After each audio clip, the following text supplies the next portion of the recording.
Services. The first public hearing was held on April 29th in conjunction with the first budget hearing. This second public hearing will be the first opportunity to adopt the new fee schedules via the resolutions. And we do want to note that these resolutions, while they will be effective immediately, the fees will not be implemented for the 60-day period required by the government code, so they would become effective on July 20th if they are adopted tonight. The action items that we're looking at is first the cost allocation plan, the 2009-2010 cost allocation plan, the business registration fees, and the development processing fees for planning, engineering, and fire prevention. Since we did have a presentation on these at the first public hearing, we will not be further presenting here, but we will be happy to answer questions on any of those. The last item is the building services and Resolution 2009-18. Since there was discussion and public input related to that item on April 29th, we do want to present some further information on that, and Patrick Murphy will be presenting that for planning and building.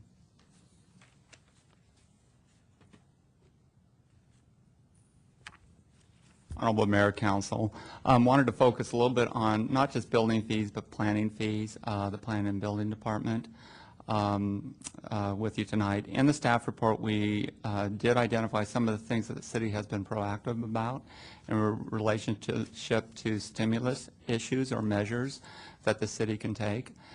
This was mentioned by BIA representatives at the last hearing. Some of those have been, obviously the state authorized the one-year extension for tentative maps and tentative parcel maps. We also approved an ordinance to authorize all discretionary permits to be consistent with that one-year extension.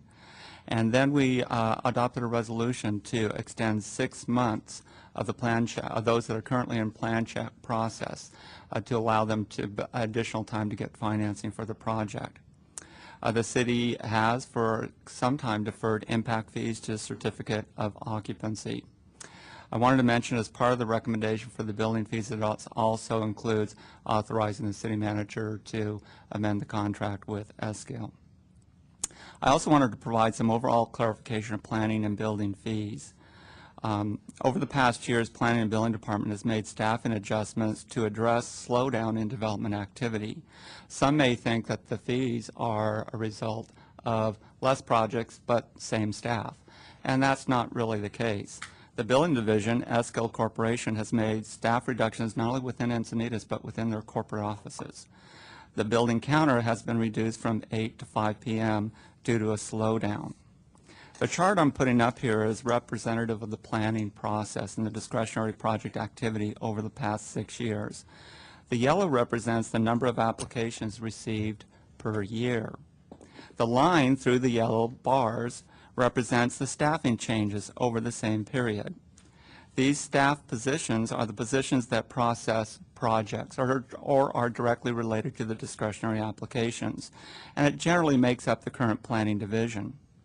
As development activity started to reduce in 2006, the staffing associated with processing these projects has also been reduced. This was accomplished through a variety of measures, including deleting contract positions and not filling vacancies within the department. Planning has reduced 2.0 planners in recent years. In the recent 2 years, we let go a 0.5 contract position at the last 2-year budget cycle. And this was the first of early steps that the Planning Department has taken to reduce our staffing over the last 2 years. The department then took the opportunity to reorganize when a vacancy occurred within the Advanced Planning Division. This reorganization resulted in moving a full-time vacant planner position to the current Planning Division, the division that will most be affected by the slowdown in development processing. We then accommodated a request for a planner to reduce their hours from 1.0 to 0.5. Staff also took the initiative to evaluate a principal planner position through this reorganization process and reestablished it as a senior planner 2, further saving money. Not shown in this chart, but still important to the processing of development applications, is our support staff. We've recently had a vacancy of 2 positions, which equaled 1.75 full-time employees. We are filling that with only a 0.75 position. As such, over the past 2 years, we have reduced 2.0 planners and a 1 full-time support staff that directly relate to the current planning processing. The next overhead takes a look at workload activity and compares the number of planners processing projects, discretionary applications, with the average number of applications per planner. During the development peak of 2003 to 2006, the number of applications per planner averaged about 16 to 17. As staff reduced, the number per planner has increased to 18 to 21. When you think about it, this would be anticipated because projects do take a while to get through the process. And so you will see an inflated number toward the end. And probably 2009, because we don't have the totals yet, will probably even be a higher number. But we anticipate that this will reduce down to 16 to 17 applications per planner through the 2-year budget as project processing is completed and fewer applications are submitted. All of this has resulted in significant savings, and you've seen that at the mid-year adjustments. Total city savings were $1.6 million at the mid-year adjustment. 39% of total city savings at mid-year were achieved through the savings achieved through the planning and building department reductions. The proposed 2010 fiscal year budget for the city represents 1.4 decrease over the current year budget. When you just consider planning and building department alone for the 2010 fiscal year budget, there was a decrease in almost $800,000. This is almost 20% decrease for the department over the current budget year. And the department's decrease represents well over 50% of all city decreases. And I'm not trying to promote that as a good thing with the planning department and building department, but that should be expected.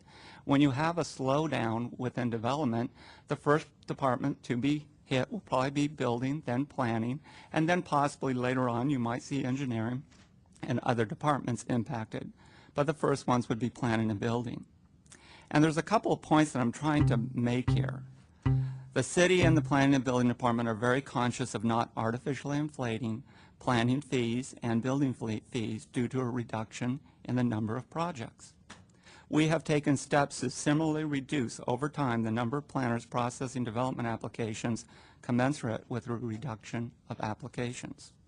We have taken positive measures well before the fee study to reduce department expenses.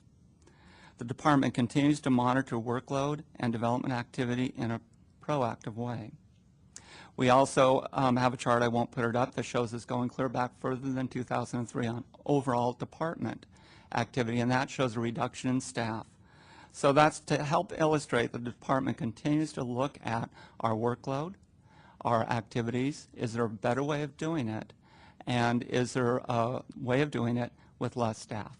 And I think we've accomplished that, and we typically have done that through deleting contract employees and not filling vacancies and doing reorganizations to put those vacancies in the departments that are divisions that are experiencing the slowdown, primarily current planning.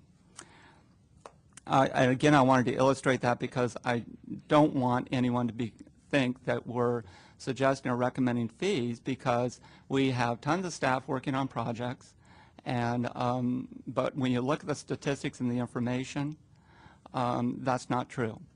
We have commensurately reduced our staff based on the workload that's coming in for the current planning division.